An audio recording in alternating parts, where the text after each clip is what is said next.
بسم الله الرحمن الرحيم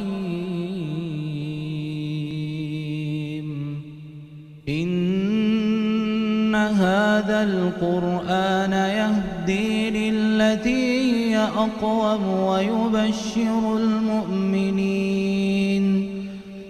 ويبشر المؤمنين الذين يعملون الصالحات أن لهم أجرا كبيرا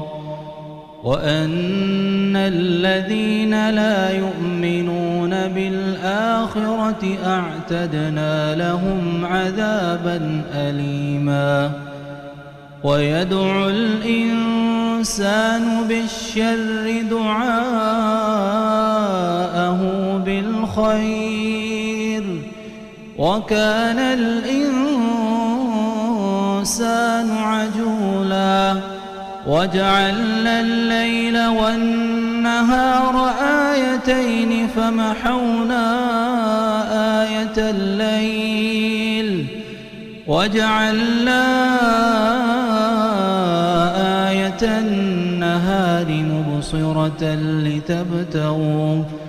مبصرة لتبتغوا فضلا من ربكم ولتعلموا عدد السنين والحساب وكل شيء فصلناه تفصيلا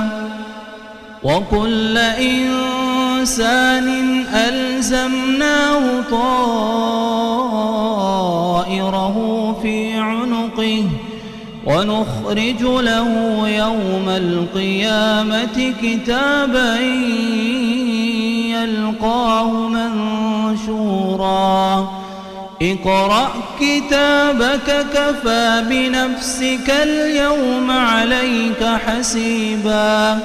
من اهتدى فإنما يهتدي لنفسه ومن ضل فإنما يضل عليها ولا تزر وازرة وزر أخرى وما كنا معذبين حتى نبعث رسولا